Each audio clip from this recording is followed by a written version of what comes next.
पहले तो ये बताइएगा कि जो इलेक्शन एक्ट 2017 में तरमीम का बिल मंजूर हो गया है, नवाज शरीफ साहब और जहांगीर तरीन साहब की नाअहली का खात्मा अब मुमकिन हो पा रहा है, इससे आपको लगता है कि इलेक्शंस के लिए भी अब राह हमवार हो गई है या उसमें अभी कुछ रुकावटें हैं? बहुत शुक्रिया आपका सादिया अफसार, आपने याद किया अपने प्रोग्राम में काफ़ी देर के बाद। देखिए, आपको याद होगा एक इस्तिलाह हम सुनते थे कुछ महीनों पहले से, लेवल प्लेइंग फील्ड। उस वक्त शायद ये बात इस तरह से समझ नहीं आती थी, लेकिन अब ये बिल्कुल वाज़ेह हो गया है कि नवाज शरीफ साहब जो एक बड़ी पार्टी के सरबराह थे, उनको नाअहल किया गया था। किन हालात में किया गया था, किस कानून के तहत किया गया था, वो तो एक बहस है, उसमें जाने की ज़रूरत नहीं है।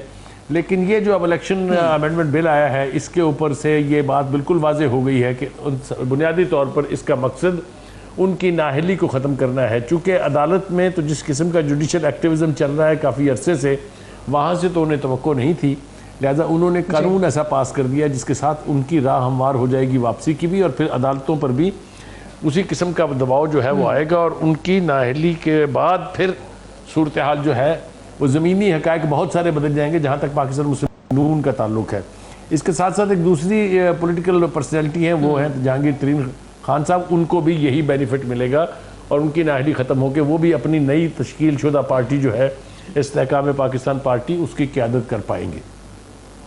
ये तो सूरत हाल एक तरफ है। अब देखना ये है बिल्कुल सही, क्या इलेक्शन की डेट जो है, हमें जो अंडरस्टैंडिंग है कि वो 8 अक्टूबर होगी या यानी उसके ऊपर अमल होने जा रहा है या नहीं, या कोई और जवाब तलाश किया जाएगा इलेक्शन को मज़ीद ताख़ीर करने का। मेरे ख्याल से अगर किसी भी सूरत में हुकूमत ने ये कोशिश की कि इलेक्शंस को आप अक्टूबर या सितंबर से आगे ले जाए, तो फिर उसके ऊपर बहुत मुश्किल सूरत हाल होगी। मेरा नहीं ख्याल कि ये इतना आसान होगा कि आप इसकी डेट जो है और ज़्यादा ताख़ीर कर दें। हम सुन रहे हैं, कोई कह रहा है इकोनॉमिक एमरजेंसी लगने जा रही है, कोई कुछ कह रहा है, कोई कुछ कह रहा है, लेकिन मेरे ख्याल से सिविल सोसाइटी, मेरे ख्याल से जो इंडिपेंडेंट मीडिया है, वो लोग इसकी ना सिर्फ ये कि हमायत नहीं करेंगे बल्कि शायद इसकी मुखालफत करें। तो एक बात तो ये तय हो गई। दूसरी बात यह है कि जो तहरीक यानी PTI का हाल है इस वक्त, उसका जिम्मेदार किसी और को नहीं ठहरा सकते, उनके जिम्मेदार वो बजाते खुद हैं। किसने कहा था उनसे कि आप पंजाब की और KPK की असम्बलियाँ तोड़ दीजिए? किसने कहा था उनसे कि आप सारे लोग जो है एन ब्लॉक रेजिग्नेशन दे दें कौमी असम्बली से? आप मुझे ये बताइए कि अगर आज PTI हाउस में बैठी होती तो ये बिल पास होता था? अब इसका मतलब ये है कि बाय डिफ़ॉल्ट कह लीजिए या अपने जो जिसको तकब्बुर कह लीजिए, कोई भी लफ्ज़ कह लीजिए, क्योंकि वो किसी से ना बात करने के लिए तैयार थे, वो समझते थे ये सब चोर और डाकू हैं, मैं इनके साथ बैठूंगा नहीं। नतीजा उसका ये हुआ कि हुकूमत या PDM का इत्तेहाद जो कुछ करना चाहता था उसकी राह हमवार हो गई। जी, वो किया। हाँ, बिल्कुल सही कह रहे हैं, क्योंकि ये वो अपने पाँव पे कुल्हाड़ा मारने के मुतरादिफ ही था कि अपनी हुकूमतें ख़त्म कर दें, कौमी असम्बली से बाहर आ जाएं, एक भरपूर अपोजिशन कर सकते थे आप। वहाँ पे बहुत सारी बिल्स जिन पर वैसे एतराज़ किया जाता है तरमीम पर, उनका रास्ता रोक सकते थे। बुखारी साहब, मुझे ये बताइए कि आपने जो लेवल प्लेइंग फील्ड का जिक्र किया था कि उस टाइम पे नवाज शरीफ को डिस्क्वालीफाई कर दिया और फिर एक ही पार्टी को तमाम जो मुमकिन हो सका उसके लिए किया गया। अब ये जो लेवल प्लेइंग फील्ड है ना, ये बड़ा मज़े का स्लोगन PTI वाले उठा रहे हैं, चेयरमैन PTI की तरफ से, कि ये अब हमारे लिए लेवल प्लेइंग फील्ड नहीं रह गई है। वो इस वजह से कि इनका मकसद हमारी पार्टी को ख़त्म करना था और हमारे लोगों को जो है वो डरा धमका के पार्टी से निकाला जा रहा है। 9 मई के बाद बुखारी साहब, सवाल ये है कि क्या वाकई चेयरमैन PTI के लिए कोई गुंजाइश अब रह गई है? देखिए सादिया, पहली बात तो यह है कि डॉक्टर साहब ने जो कुछ भी कहा, मैं उसका एक एक लफ्ज़ जो है उसको एंडोर्स करता हूँ। उन्होंने मेरे ख्याल से इंतहाई कमाल से मुख्तसर से वक्फे में वो सारा रिकॉल कर दिया है जो आज हम जिस दोराहे पर खड़े हैं, जो कुछ हमारे सामने है, ये सब कुछ उन फैसलों के नतीजे में हुआ था। जहाँ तक बात PTI की और उनके चेयरमैन साहब की है, मेरा नहीं ख्याल कि वो किसी और को इसका इल्ज़ाम दे सकते हैं।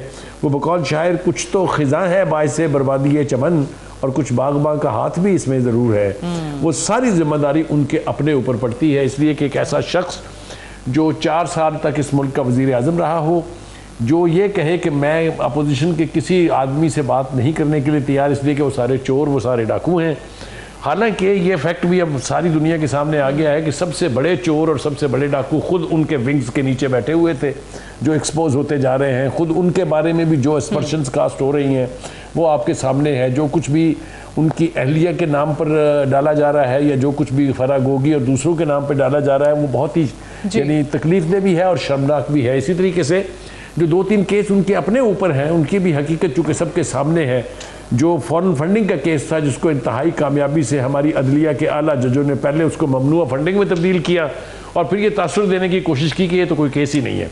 यानी एक ऐसा केस जिसे स्टेट बैंक ऑफ पाकिस्तान ने 34 अकाउंट ऐसे पकड़े हों जिनका कहीं उनके किताबों में जिक्र ही नहीं है, इसके बावजूद भी अगर वो ये कहें कि ये ज्यादती है। इसके बाद आ जाइए तोशा खान, ये सारे केसेस उनके गले में लटके हुए हैं। फिर आ जाइए टेरियन खान के ऊपर, वो केस भी। तो ये वो केसेस हैं जिसके लिए वो अदालत में इसीलिए पेश नहीं हुए कि जब भी वो जाएंगे उनके ऊपर चार्जशीट लग जाएगी, यानी उनकी इंडाइटमेंट हो जाएगी और उसके बाद फिर उस केस से जान छुड़ाना मुमकिन नहीं रहता। तो ये एक स्ट्रेटजी थी कि वो इन तीनों केसों में कभी पेश नहीं हुए हैं। तो एक तो सारा इल्ज़ाम उनमें गट्स होने चाहिए, उनमें इतनी स्पिरिट और इतनी जुर्रत होनी चाहिए कि वो अपनी गलतियों को तस्लीम करें। उनके दुश्मन कभी सक्सीड हो ही नहीं सकते थे अगर उन्होंने अपनी पार्टी और अपने साथ खुद दुश्मनी ना की होती। एक बात तो ये हो गई। दूसरी बात ये है कि देखिए, दूसरी तरफ बिल्कुल सही 13 जमातों का एक इत्तेहाद है।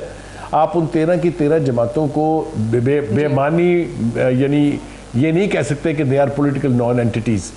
तो वो उसका सामना करने के लिए इन्होंने बजाय इसके कि अपनी स्ट्रेंथ को इस्तेमाल करते हर उस टहनी को काटा है के ऊपर वो खुद तशरीफ फरमाते। वो चाहे पंजाब असेंबली थी, चाहे केपी के असेंबली थी, चाहे नेशनल असेंबली में उनकी इतनी बड़ी स्ट्रेंथ थी। 155 प्लस वोट्स के साथ कोई बिल पास हो सकता है Sadia? Can you imagine this? तो इसका ब्लेम भी उनके ऊपर जाएगा। अब सूरत हाल ये है कि पीटीआई और पीटीआई की लीडरशिप, वो जो एक तासुर था, ये बात बहुत मैं खौफनाक कहने लगा हूँ कि जी इनका जो वोट बैंक है, जो इनका साइलेंट वोटर्स है, अगर आप 2018 के इलेक्शन के ऊपर नज़र दौड़ाएं तो मुझे ज़रा आइडेंटिफाई करके बताएं कहाँ कहाँ था इनका वोट बैंक।